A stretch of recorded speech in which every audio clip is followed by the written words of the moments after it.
Welcome to our channel, where we share thrilling stories, biographies of amazing people, daily life conversations, English phrases, and idioms to boost your vocabulary. Our videos are designed to improve your listening skills with clear, easy-to-understand English. Every video is informative, knowledgeable, and inspiring for your future. Today's story is about one of the most important and unforgettable events in human history, World War I. We will explore how it started, what led to it, and how it shaped the world.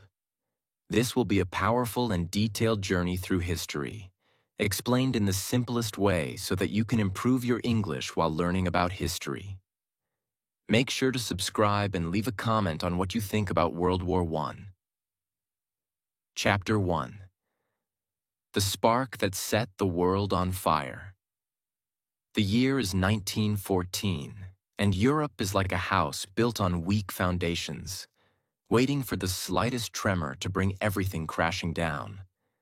Nations have been competing for power, growing their armies, forming secret alliances, and watching each other with suspicion. The air is thick with tension. A single spark could ignite an explosion. On June 28, 1914, the morning sun casts a warm glow over the city of Sarajevo, Bosnia. It is a day of celebration. The streets are decorated with flags, and people line up along the roads, waiting for the arrival of Archduke Franz Ferdinand, the heir to the throne of Austria-Hungary. With him is his wife, Sophie, elegant and smiling as she waves at the crowd. They have come on an official visit, but beneath the surface, Sarajevo is a city boiling with anger. Many Serbians despise Austrian rule and dream of a free Serbia. Hidden among the crowd are assassins, young, determined, and ready to strike. One of them is Gavrilo Princip, a 19-year-old Serbian nationalist. He is small, thin, with dark eyes filled with determination. He belongs to a secret organization called the Black Hand, whose goal is simple: kill Franz Ferdinand and send a message to Austria. The Archduke's car, an open-top vehicle, moves slowly through the streets. The crowd cheers, but the assassins are waiting. Suddenly, one of them throws a bomb. The bomb flies through the air, spinning toward the car. But at the last second, Franz Ferdinand sees it and throws it away. Boom! The explosion shatters windows, injuring officers and civilians. Smoke fills the street, screams, panic, people running in every direction. The assassins scatter, knowing they have failed. The police capture the bomber within minutes. But the Archduke is alive. He should have left the city immediately. But instead, he makes a decision that will seal his fate. Instead of returning to safety, Franz Ferdinand insists on visiting the hospital to see the officers injured in the bombing. He is a military man, proud and stubborn. He refuses to show fear. His driver, nervous and shaken, takes a wrong turn onto a small street. At that exact moment, Gavrilo Princip is standing outside a cafe. He had been sulking in frustration, thinking the mission had failed. But then, he sees the Archduke's car. It has stopped right in front of him. His hands tremble, but his mind is clear. He pulls out his pistol. One deep breath. A bullet tears through Franz Ferdinand's neck. A second shot hits Sophie in the stomach. The driver panics, speeds away. Blood spreads across the Archduke's uniform. He tries to speak but chokes on his own blood. Sophie, already unconscious, slumps onto him. Within minutes, both are dead. Europe will never be the same again. The news spreads like wildfire. Austria-Hungary is outraged. The government immediately blames Serbia and demands that Serbia punish those responsible. But Serbia, feeling confident with Russia's support, refuses to bow down.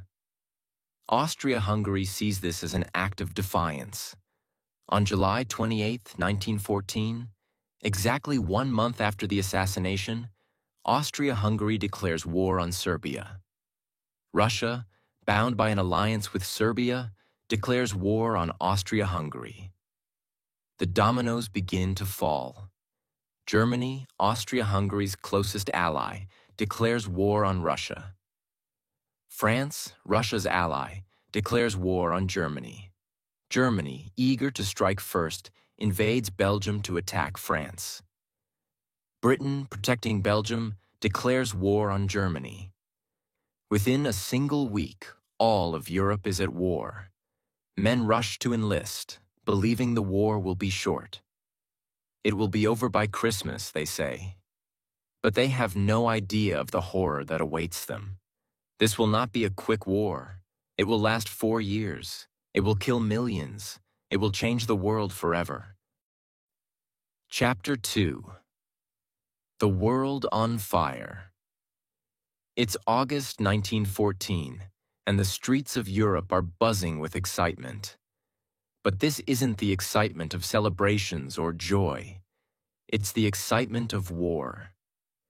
Thousands of men, young and old, are rushing to the recruiting stations, ready to fight for their country. Many of them are dreaming of adventure, believing that the war will be quick, a short and glorious battle. They have no idea that they are walking into the worst conflict the world has ever seen. There is no turning back now. In Germany, the streets are alive with patriotism. The people have high hopes that their country will come out on top. Germany's army, one of the most powerful in Europe, prepares for action. The Kaiser Wilhelm II sits at his desk, his eyes gleaming with ambition. He believes in his country's might and is certain that Germany will conquer all of Europe. Austria-Hungary is determined to crush Serbia. After the assassination of Archduke Franz Ferdinand, the Austrians see this as an opportunity to assert their dominance in the Balkans. The Austro-Hungarian Empire has been struggling with its own problems for years. It's old, fragile, and divided, but the war gives it a chance to prove its strength once and for all. In Russia, the mood is a bit different. The vast Russian Empire is enormous, but it is also deeply divided and poorly prepared for war. However, Tsar Nicholas II knows that he must defend Serbia, which is a close ally.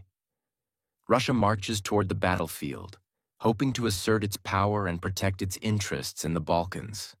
Across Europe, there is a growing sense of unease. The alliances between nations. Germany, Austria, Hungary, and Italy on one side, Russia, France, and Britain on the other, are pulling the continent toward a giant storm. But no one really understands how much this war will change everything. The world enters the war. August 1st, 1914. Germany declares war on Russia, believing it is the right move to protect its borders and secure its future. The next day, France declares war on Germany in support of its Russian ally. On August 3rd, Germany invades Belgium, marching toward France, hoping to avoid a two-front war by defeating the French quickly. Belgium's neutral status is ignored. Germany doesn't care. The Belgian army fights bravely, but they are overwhelmed. Thousands of civilians flee in terror as German soldiers march through their towns, burning villages and taking control of cities. Belgium's capital, Brussels, falls under German occupation. The world watches in horror. The brutality of the invasion shocks everyone. But it also has a ripple effect. Britain, who had promised to protect Belgium's neutrality, declares war on Germany on August 4th, 1914. Now, it's no longer just a few countries involved. The entire continent is in flames. As the war stretches on, something unexpected happens. Instead of quick, decisive battles, the war turns into a grinding, slow battle of attrition. Both sides dig in and begin to build trenches, deep, muddy, rat-infested holes in the ground where soldiers live, fight, and die. This is where the war truly starts to change. For the next 4 years, millions of men will live in these trenches, fighting for small pieces of land that will cost them everything. Imagine a soldier waking up in the morning. The first thing he feels is the cold mud beneath him. The smell of rot, sweat, and blood fills the air. Above ground, there is nothing but gunfire, explosions, and death. The soldiers are constantly under attack, sometimes from machine guns, sometimes from artillery shells that explode in the air with terrifying force. But it's not just the fighting that is terrifying. It's the mental toll that war takes on these soldiers. The constant fear, the feeling of hopelessness. They are stuck in the trenches with no way out, no future.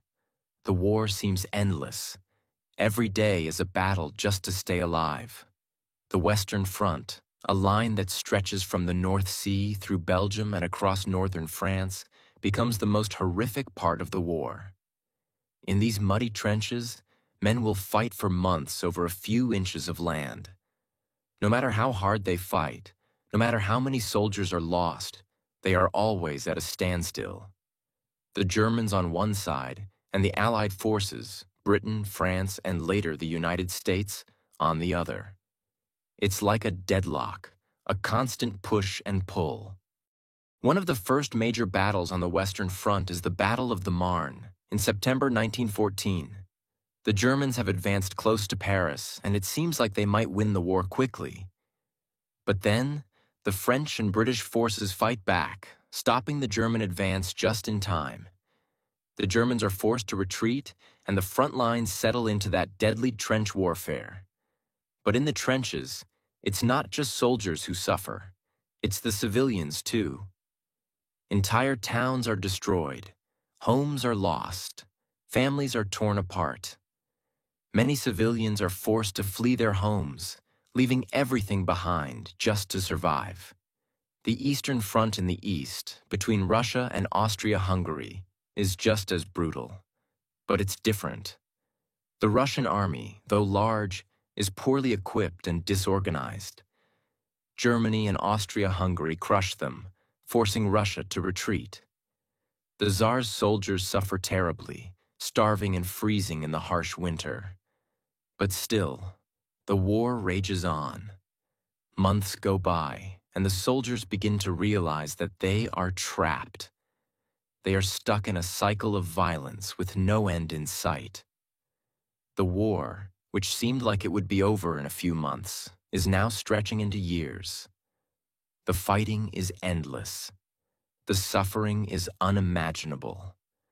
There are moments of brief calm when the soldiers in the trenches can hear nothing but silence, only for it to be broken by a sudden barrage of artillery. The war is always looming, always a threat, and as the war rages on, other countries begin to enter.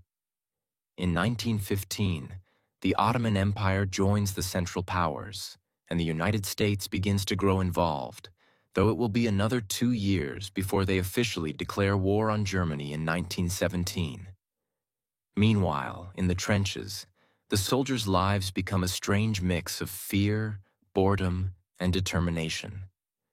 They hear the sounds of machine guns and shells exploding in the distance.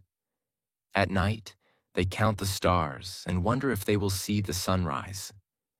Their friends die beside them, and they wonder, why? Why is all of this happening? What is it all for? And yet, they march on, driven by a sense of duty and loyalty. But the worst part is yet to come. The use of new weapons, poison gas, tanks, and machine guns will soon change the face of war. The trench lines will become even more dangerous, and the soldiers will face even greater suffering than they ever imagined. This is only the beginning. The world is still in the early stages of this monstrous conflict. And yet, the soldiers know this. The war will only grow worse, and it will not be the short battle they imagined. The fire has started. The world will burn. Chapter 3. The war rages on. Imagine yourself in the middle of a battlefield. The sky is gray, filled with the sound of explosions and gunfire. There's no way to escape the noise, the chaos, the fear. The air smells of smoke, death, and mud. You're cold, you're hungry, and you don't know how long you'll survive. This is trench warfare, where men fight not for glory or honor, but just to stay alive. In the trenches, soldiers live like animals. They sleep in cold, damp conditions, often lying in filth, surrounded by rats and the bodies of the dead. The mud is so deep it feels like it will swallow you whole. There's no escape. For miles, there's nothing but dirt, barbed wire, and the constant sound of machine guns firing in the distance. Every soldier in the trench faces this same grim reality. But it's not just the physical conditions that break them. The mental toll is just as horrifying. Every day you fear being shot, being blown to pieces, or dying from disease. Shell shock becomes common, a terrifying condition where soldiers lose their minds from the constant pressure. Many soldiers will never recover from the psychological scars of war. The constant waiting, the fear of the unknown, the constant feeling that death is just around the corner is too much for them to handle. New weapons of destruction. In the trenches, the soldiers face not only bullets and shrapnel, but also new, deadly weapons that change the way wars are fought. The first use of poison gas happens in 1915 by the Germans. Imagine this: a green cloud rolling over the battlefield, carrying with it death and suffering. Soldiers are caught completely off guard. Some of them die slowly and painfully, suffocating to death as they struggle for breath. The gas doesn't discriminate. It doesn't care whether you're young or old, fit or weak. It simply takes away your life. The smell of it, the fear of it, is enough to turn any soldier into a nervous wreck. They don't know when it will come, but when it does, there's nowhere to hide. And that's just one of the new weapons. Alongside poison gas, machine guns, artillery shells, and even the first tanks are introduced. The tanks, which are supposed to be the future of warfare, are slow and clunky, but they can smash through trenches and crush soldiers under their heavy tracks. As new weapons are used, the fighting becomes even more brutal and indescribably horrible. Soldiers who once thought the war would be over soon, perhaps with a quick victory, now realize that this is something completely different. This is no longer about glory. It's about survival. Now let's talk about one of the most brutal and infamous battles of World War I, the Battle of Verdun, which begins in February 1916. The French know that Verdun is crucial. It's a symbol of French strength, and if they lose it, it would be a devastating blow to their pride and their morale. The Germans, under General Erich von Falkenhayn, have a different plan. They want to bleed the French army dry. The idea is simple: to inflict so many casualties on the French that they'll be forced to surrender. They believe that France will fight to the last man to protect Verdun. And they're right. The battle rages for nearly 10 months with unimaginable casualties. Every inch of land is fought over. Soldiers are so close to each other that they can smell the enemy's sweat, hear their voices, and see the terror in their eyes. The fighting is so intense that every day feels like an eternity. There are constant bombardments, and soldiers are forced to take cover in the deep, damp bunkers. The French are fighting for their homeland, and they refuse to back down. But the Germans are just as determined. Thousands of men die each day. The smell of death fills the air. At the end of Verdun, the French have lost 300,000 men, and the Germans have lost nearly the same number. And for what? Nothing. The front lines don't move. The soldiers are no closer to victory than they were before the battle began. As the battlefields of World War I grow more brutal, the nature of warfare itself begins to change.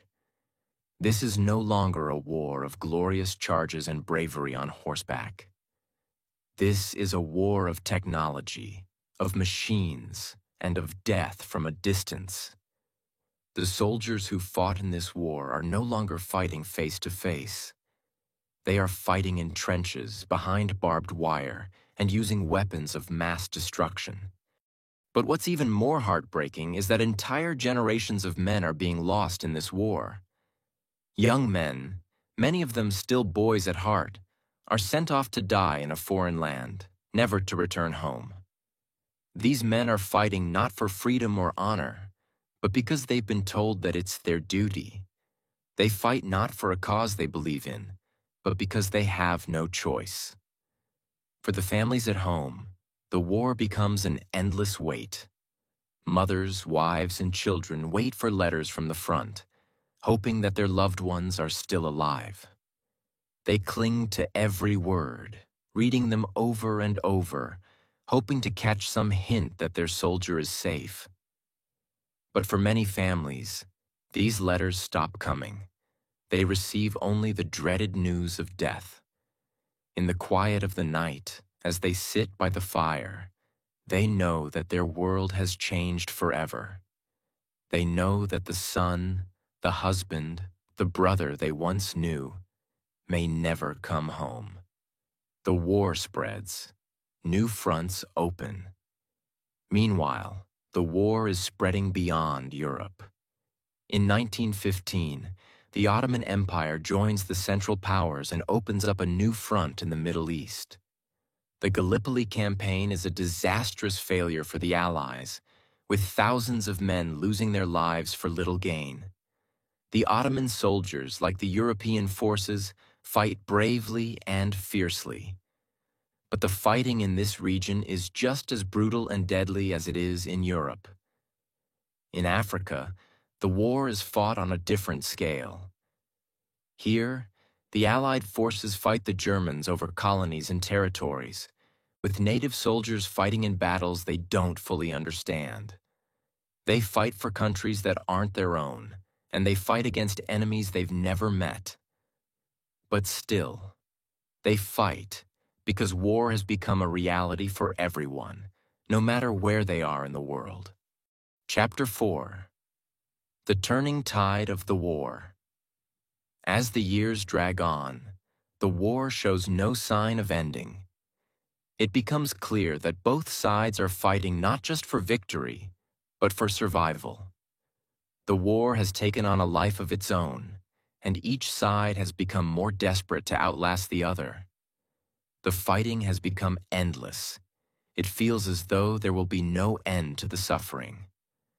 The French, the British, the Germans, all of them are drained. They've lost millions of soldiers, families have been torn apart, and there's no clear winner in sight. Imagine being in a trench, facing the same enemy day after day.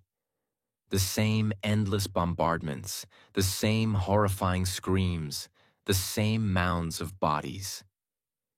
You begin to wonder if there's anything worth fighting for anymore. But despite all of this, the soldiers continue to fight, not for glory, but because they must. By 1917, the situation is desperate for the Allies.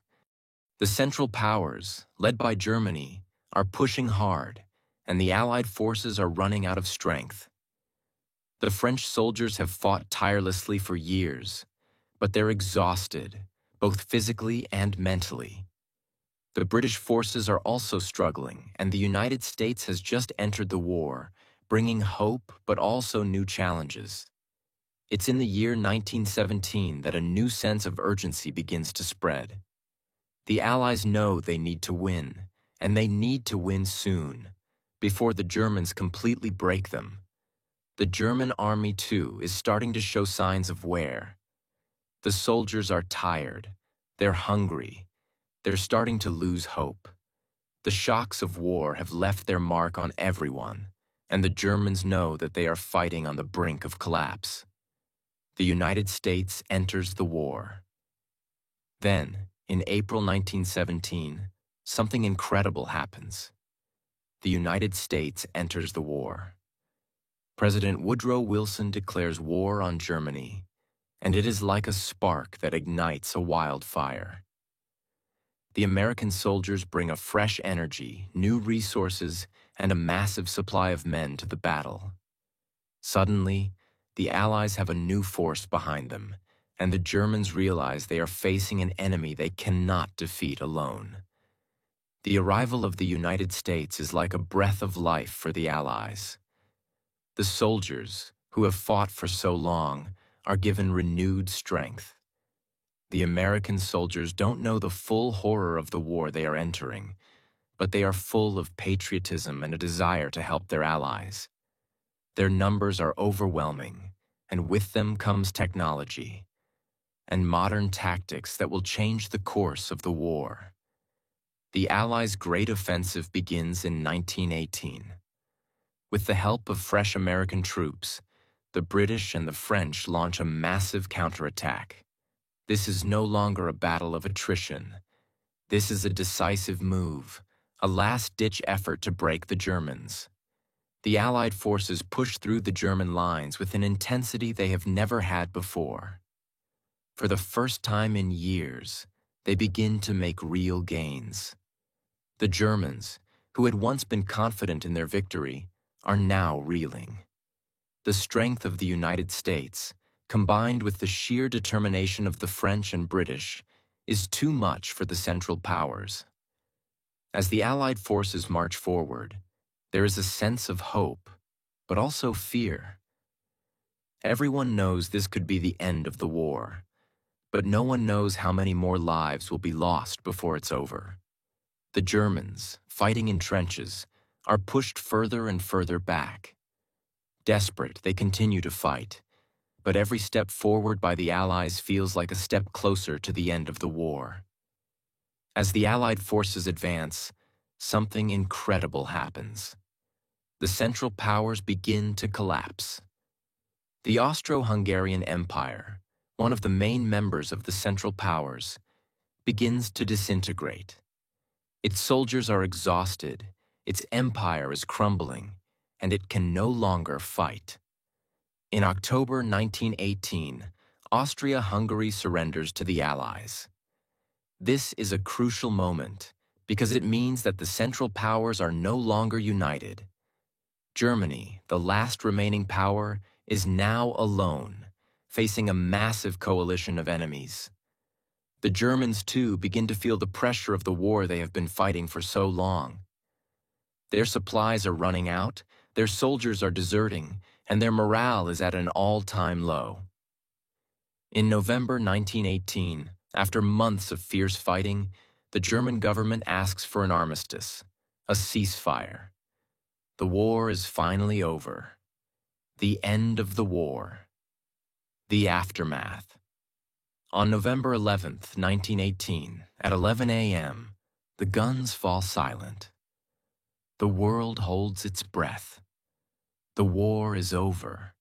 The armistice is signed, and for the first time in 4 long years, there is peace. The soldiers who have been fighting for so long now look at the battlefield around them, and they realize that the price of peace has been too high. The world is left in ruins. Millions are dead, millions more are wounded. Entire families are torn apart. Cities lie in ruins. The world is scarred, physically and emotionally. The suffering, the loss, and the pain are beyond comprehension. But even in the midst of the sorrow, there is a feeling of relief, a feeling of hope. The nightmare is finally over, and the soldiers can now go home, though they will never truly be the same. They will carry the memories of the war with them forever. After 4 years of relentless fighting, the war left a mark on the earth so deep that its effects would echo for generations.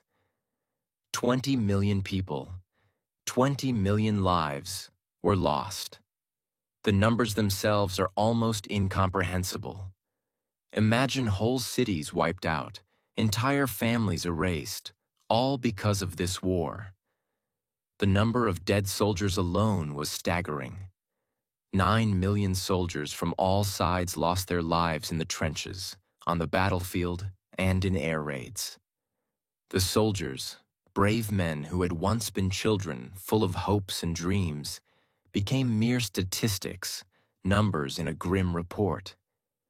Men went to war, and some never even returned, leaving behind grieving wives, mothers, and children who would never feel their touch again. But it wasn't just the soldiers who paid the price. 10 million civilians, mothers, fathers, children, the elderly, died as well. Entire villages were destroyed. Food supplies were cut off. Disease and hunger spread like wildfire, killing without mercy. The physical toll of the war was visible in the form of destroyed landscapes. Homes burned to the ground, fields filled with craters, and cities reduced to rubble. But the emotional toll? That's something no number can ever fully capture.